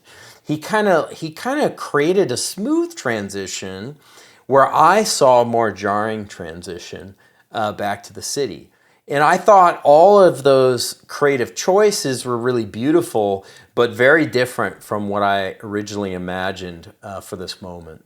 I think my instinct was I wanted this jarring horn honk to wake him from the dream, and so I wanted it to be present in the dream, as if the honk is it's invading this perfect moment. Not only does it invade the space he's in, the jungle scene, but it's invading he's not able to accomplish his mission because he's woken up, or so we think. So I really liked the emotion of that, and then just the fact that also creates this sound advance edit, which is what we would call it, where you hear the sound of the next scene before you see it. And even though it's only a matter of frames, it's definitely a sound advance edit because the honk starts in the jungle. And then we kind of used that motif, Scott, of hearing the city, the honk, in the jungle. Then later in this shot, the ending of the film, we hear the jungle in the city. So we're connecting these two worlds because our protagonist escapes the jungle, he's in the city, but then at the end of the film, spoiler alert, I'll play it real quick.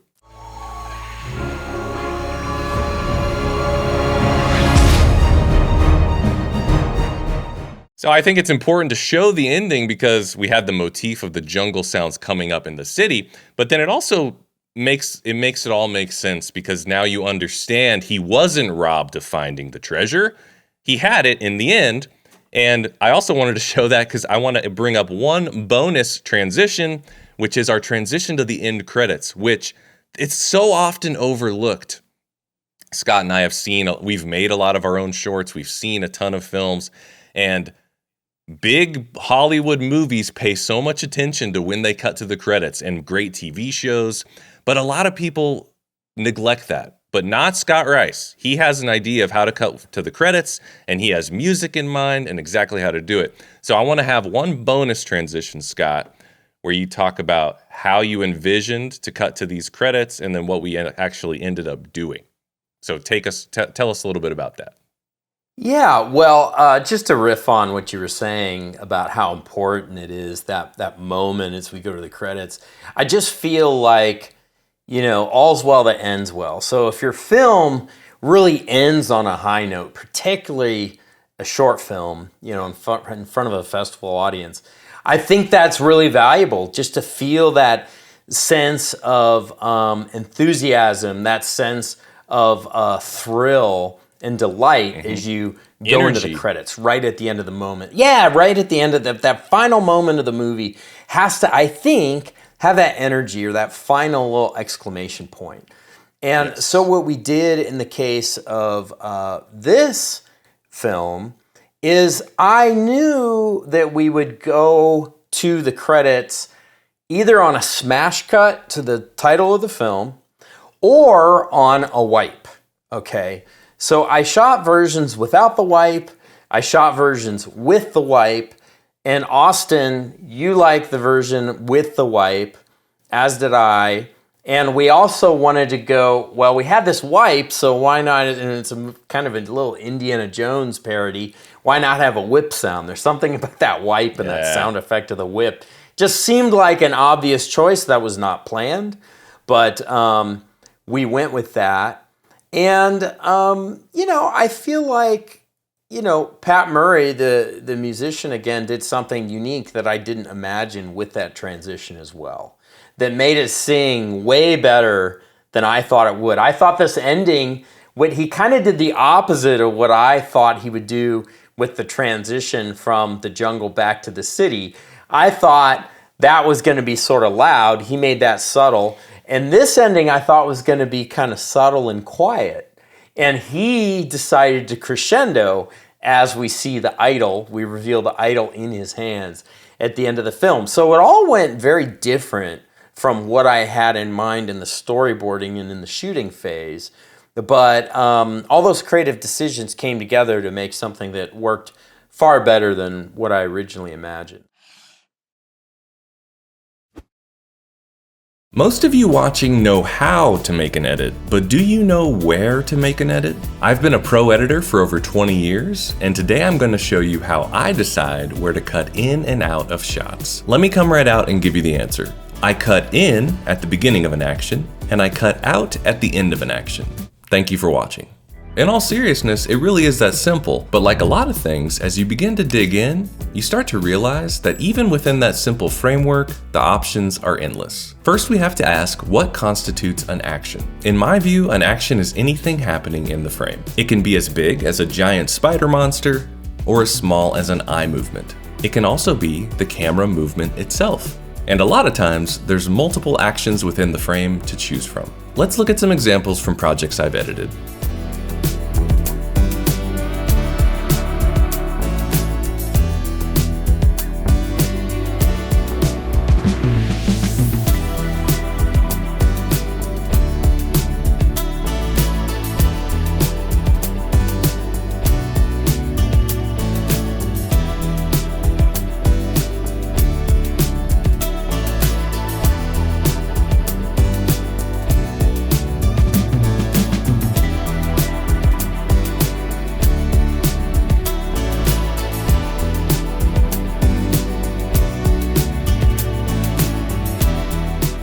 You might be wondering when exactly you cut in and out.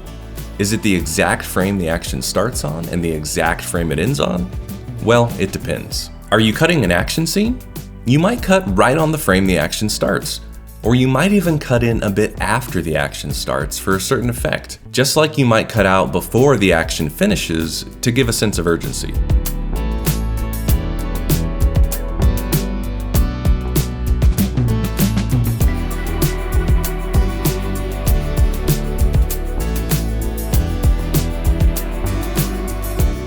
Are you cutting a dramatic exchange between actors? Let's say the action is an actor finishing a word. You might wait a whole beat after the action ends before cutting away.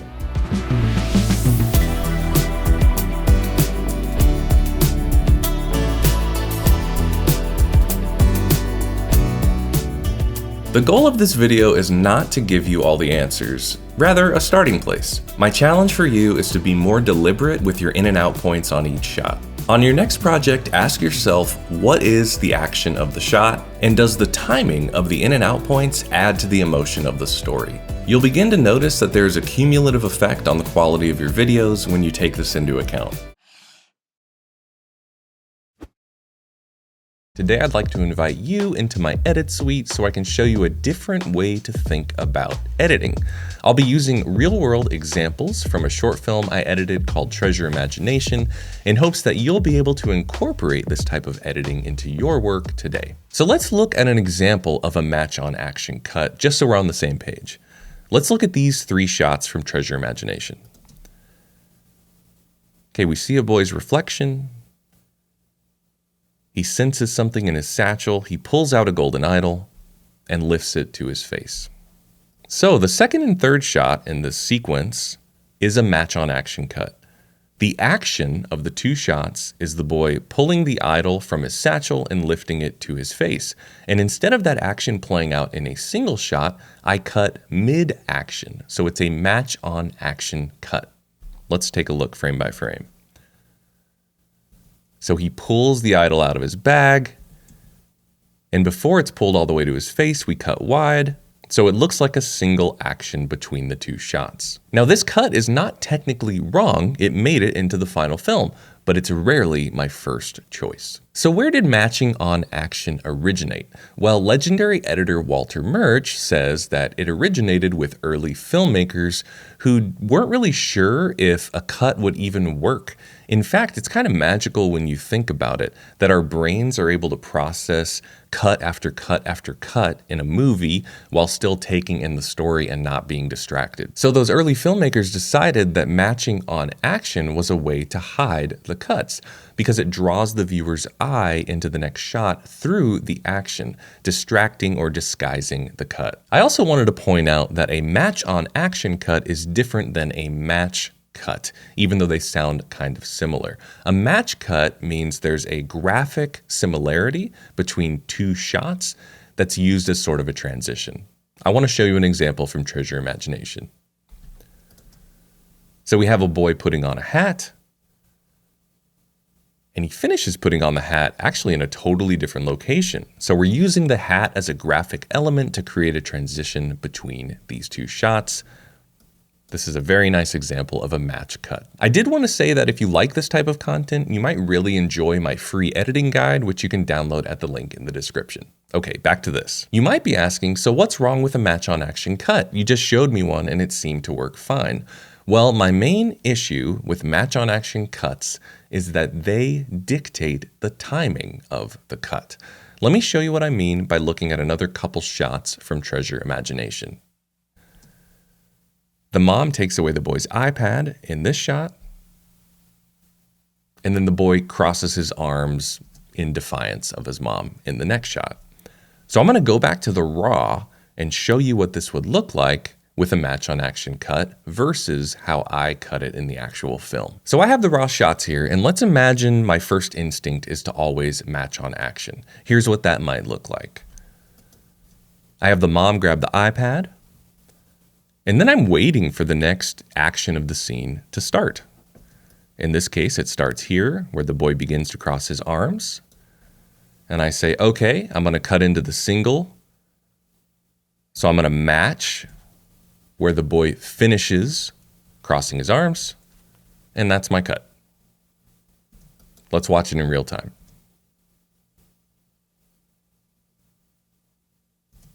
Okay, so that's a valid edit, and that might actually be the best solution, but I don't think it's a great first choice, and here's why. Let's compare it to the edit I made that ended up in the actual film.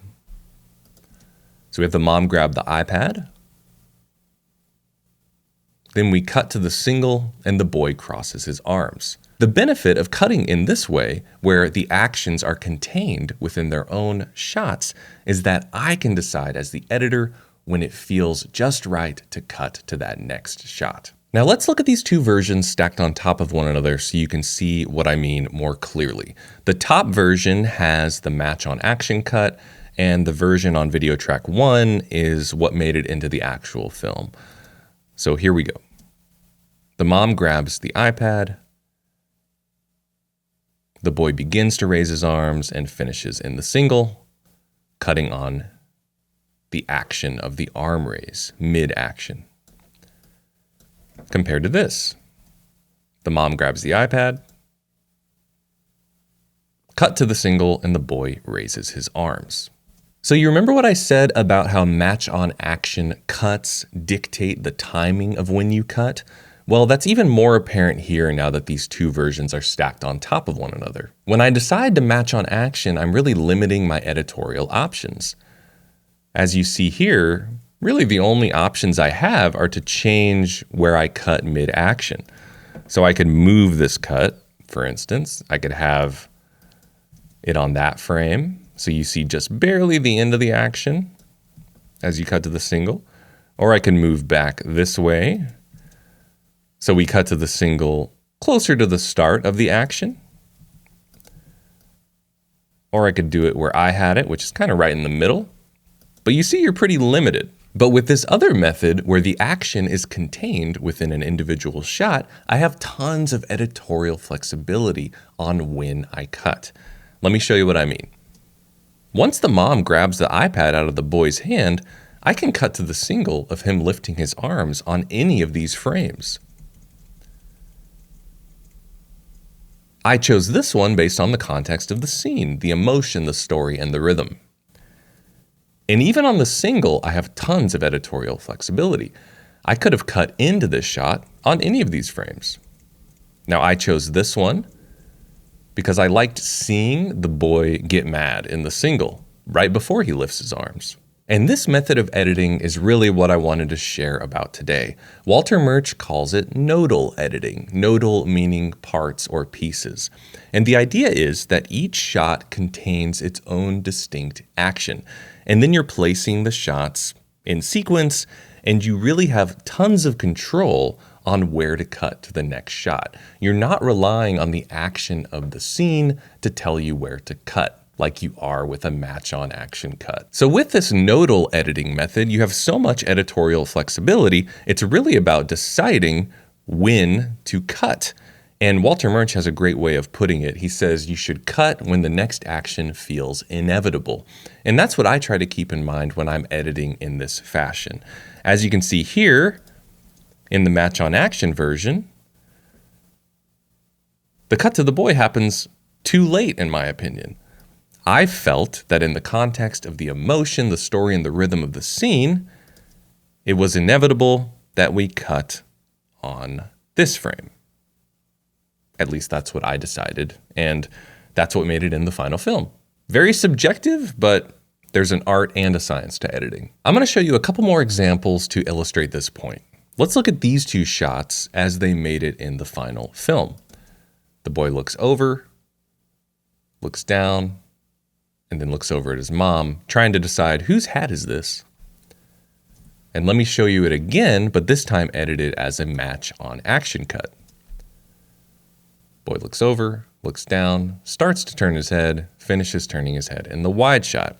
Now, in my opinion, the version that made it into the film, that was the point. It was inevitable, and that's the frame I cut on. So the action in this first node is the boy looking up and looking down, and then this next node is about him looking over to his mom and then picking up the hat. Both valid options, but given the editorial flexibility of where to cut by editing nodally, I chose a different frame to cut to the next shot. Now let's look at another example from the same scene.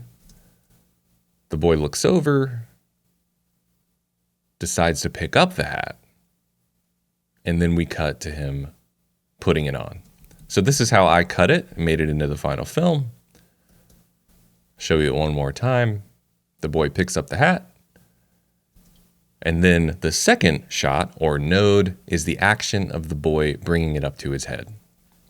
Let me show you what that would look like if I was fenced into this match-on action style.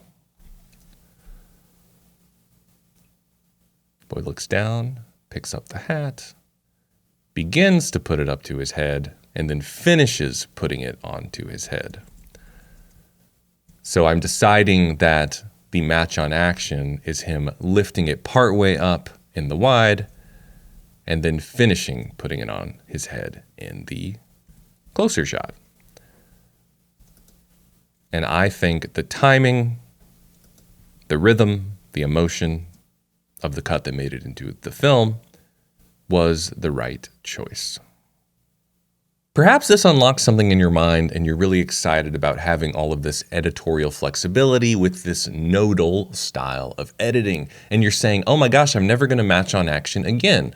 Well, don't go that far because matching on action is a very effective technique.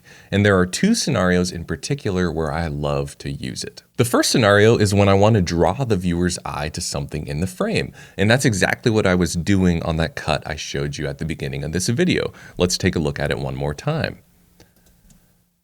We have the boy walk up to this pool, notices something in his satchel, pulls out the idol. I match on action to him finishing, pulling the idol up to his face. I really love how this just keeps you locked in to the idol. That is really drawing attention to this object, which has such a big role to play in this story. Another time I love to use match on action cuts is when there's a lot going on in a scene, like a fight scene, for instance.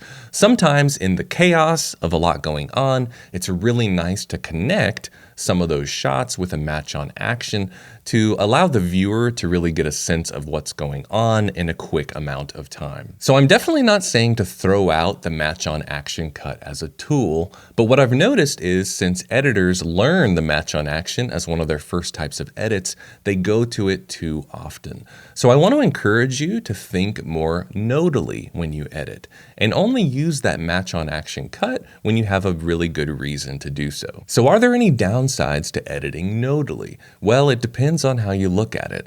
The hard part is now you're in charge of where to cut out of that first shot or node and where to cut in on that second shot or node.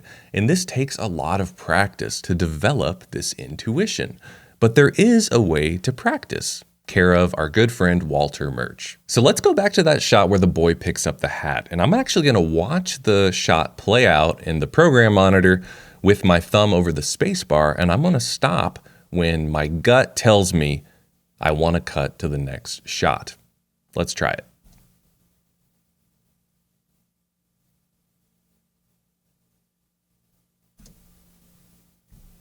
Okay, that was frame 1103. That's just time code from the raw shot. And then I'm going to try it again.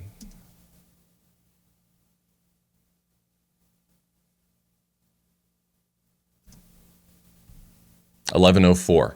So I was one frame different where my gut told me to cut. And in my view, I would probably keep doing this again until I landed on that same frame. And I learned that from Walter Murch. And I think it's a really cool way to practice using your gut instinct on where to cut. Don't download another stock transition, footage overlay, light leak collection, or motion graphics template until you've mastered your editing fundamentals. I've been a pro editor for over 20 years, and today I'd like to invite you into my edit suite so I can share exactly what those fundamentals are, as well as a unique exercise that will help you practice them. I completed the exercise myself, and I will share the results at the end of the video. Imagine you're a pro basketball player and it's your first day of practice. Do you think the coach says, hey, everybody line up, we're gonna practice our 360 dunks? No. He's probably gonna say line up and everybody's gonna shoot 100 free throws, 100 mid-range jumpers, and 100 corner threes. Dunks look great in the game, but you win or lose based on how well you execute your fundamentals. And it's the same with editing. And today we're gonna practice the mid-range jumpers of editing. For this exercise, I chose a footage collection from Artlist called Baker's Day, which I'll link to below. The assignment is simple. I want you to create a 30 to 60 second edit using this footage. But before you dive in, I'm gonna show you step by step the exact process I'd like you to follow. Let's start with the most important thing, emotion. What do you want the audience to feel? This step can be simple, but I can't overstate its importance. There are countless ways you could put together a scene using these clips. That's why you need a North Star, so you can edit with intent. When you share your work with someone, the last thing you want to hear them say is, I'm not sure what you were going for here. And that happens all too often. So decide how you want the audience to feel, and then make all of your other editing decisions to support that. What's the next step? Story. Look through all the clips and decide what story you want to tell. This will be a pretty simple story, but I would encourage you to make sure it has a clear beginning, middle, and end. The next step may be the most boring of all, but also one of the most crucial. There are 43 clips in this collection, and I want you to watch through all of them and pick the very best shots that tell your story and strike the emotion you're going for. The trick is you have 43 clips, but only 30 to 60 seconds. We're always confronted with choices as editors, and one of the main functions of editing is to make the right choices. So this is a skill that needs to be practiced and refined. So spend time here and don't rush it. Watch all the footage carefully. Maybe on your first pass you just take notes, and on the second pass you refine it down to the shots that tell your story best. Now that you have an overall story structure and your clips selected, it's all about the story progressing from shot to shot. Shot order is so important, and it's one of those boring fundamentals that we need to be practicing over and over and over. Next, I want you to think about rhythm. What pace is best for the emotion you're targeting and the story you're trying to tell? Let's say you're planning a 60-second edit. Are you going to use 10 6-second shots? 20 3-second shots, or maybe 30 2-second shots, or more likely a mixture of all three. There are almost infinite possibilities of what you can do here, so feel free to experiment, and remember, make sure it's serving the emotion and story. And now for sound. What role will the soundtrack play in your edit? Will it have music? Will it have sound design? Or perhaps both? Will it be a quiet, meditative piece or a loud, energetic piece? For this exercise, any sound effect or music track from Artlist is fair game, so you have thousands and thousands of options. Again, our job as editors is to make the right choice, so this is something we have to keep practicing over and over. And like a coach telling you to keep perfecting your shooting form, I'm going to keep saying, turn to your North Star. What emotion are you trying to convey? What story are you trying to tell? And finally, action. What are the in and out points for every shot? I like to think about it like this.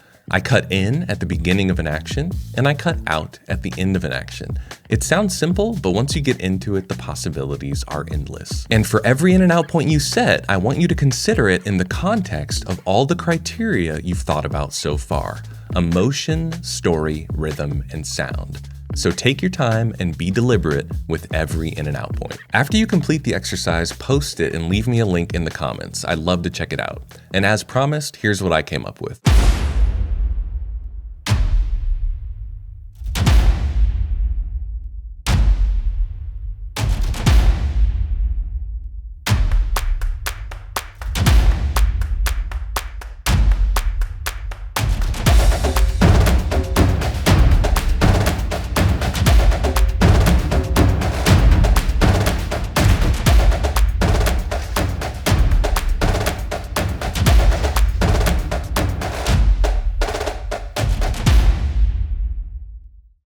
And now for a bit of context. The emotion I was targeting was impressed. I wanted the audience to feel impressed by the baker's skill and speed. I decided I wanted to tell a linear story. The baker preps his area, kneads the dough, bakes the bread, and then gets ready to sell it. Pretty simple. Because I wanted the baker to seem impressive, I decided to cut things pretty fast. My full piece ended up being 34 seconds long, and I used 13 shots. So that averages out to about 2.5 seconds per shot. For sound, I decided to make my piece music driven, and I found a really cool percussion track. Here's a quick tip. I picked a music track that had stems available. That means that each instrument is isolated on its own track, giving you a lot of flexibility. In order to take my audience on a little bit more of a journey in this 30 seconds, I brought certain instruments in and out at different times to add interest. I hope the next time you're about to reach for another flashy element to add to your edit, this video will inspire you to check your fundamentals. Did you have a target emotion or multiple emotions that you were striving to hit from the beginning? Did you have a story in mind? Did you take your time watching all the footage? Did you pick the very best clips? Were you deliberate about shot order? Did the rhythm add to the emotion and the story? Did you take your time selecting the best music and sound effects for your soundtrack? And were you deliberate with all of your in and out points? Are these as fun as 360 dunks? No, but these are the things that will take your edits to the next level over the long term. YouTube keeps serving me up video editing show reels, and I see the same mistakes over and over and over. How do I know they're mistakes? Because I've made all of them myself. I've been a pro editor for over 20 years, and I've also hired a lot of editors over my career. So I've seen hundreds upon hundreds of video editing show reels. Today I'm going to share the 5 mistakes that annoy me most and what to do instead. Stick around for tip 5, as it may be the most important of all. When you sit down to create a show reel, what's the first thing that comes to mind? When I started out, my first instinct was to create a fast-paced montage of my work because I thought it would impress people, so I'd include as many cool cuts and effects as possible. This style might get YouTube views, but it's probably not what's going to get you hired. A producer wants to see all of your editing skills, and a montage only really shows that you can edit a montage. Montages can be great for cinematography reels or motion graphics reels, but it is not the best format to showcase an editor's abilities. In fact, I think a more appropriate term for an editor's reel is a clips reel. It's a group of short, finished pieces or scenes that showcase an editor's reel abilities. How do they evoke emotion? How do they structure a story? Or how do they captivate an audience with rhythm and sound? Is your reel focused on the specific type of editing work you're trying to get hired for? I once included everything I'd ever worked on, clips from corporate videos, short films, documentaries, and even animation. I thought it would show my versatility as an editor, but what it really did was confuse potential clients. There's an old proverb that goes something like this: "He who tries to catch 2 rabbits catches neither." And I think this really holds true for editing reels. Your editing show reel should focus on the exact type of work you're targeting. My reel is focused on editing commercials, so that's what I included. If you're focused on music videos or maybe narrative feature films, focus only on those. Don't make your audience guess what you specialize in.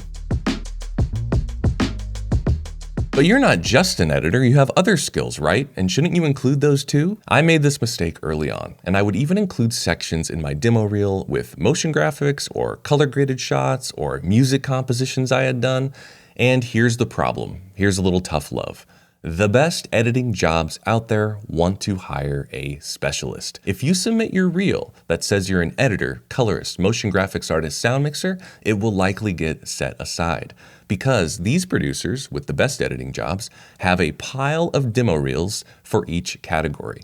Colorists who specialize in color submit their color reels. Motion graphics artists who specialize in that submit their motion graphics reels. And editors who specialize in editing submit their editing reels. And the producer's intention is to hire the best of each category and create a team. Now, there is one caveat to this. You very well could have multiple skills, which I am not saying is a problem. But pick your very best skills and make a separate reel for that.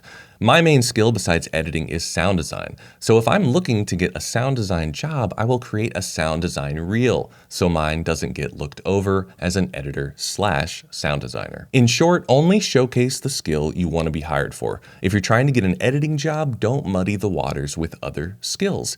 And what's the worst that could happen? They might see your editing reel, hire you, and then ask you if you can also provide color and graphics. Maybe you say yes, that's great. But for first impressions, keep it targeted and clear. You'll thank me later. I have a question for you. About how long on average do you watch a YouTube video before you decide to click off of it or keep going? I'll be honest, the attention span of the people hiring editors probably have about the same attention span of the people watching YouTube videos. They might only watch the first 30 seconds of your reel, even if it's 5 minutes long. That means you have to start right out of the gate with your very best stuff. Assume they're only going to watch 30 seconds, so you want to start with something unforgettable that'll hook them in to watch more, or that'll make it an easy decision to hire you after only watching a few seconds of your reel. Take a moment to ponder this question. Who is your show reel for? There are so many different types of editing: narrative, documentary, trailer editing, brand films, commercials, even YouTube content. And there are so many types of people hiring editors: producers, creative directors, ad agency producers, even content creators. Here's my one best piece of advice. Pick one person as your target audience and make every decision on your showreel to suit that one person. Now, last week, I posted my own commercial editing showreel to give you an example of what a targeted reel looks like.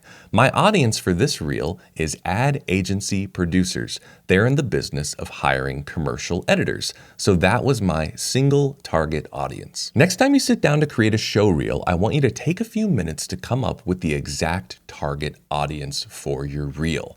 This is the most important step because if your showreel's not speaking to the right audience, it's not doing its job.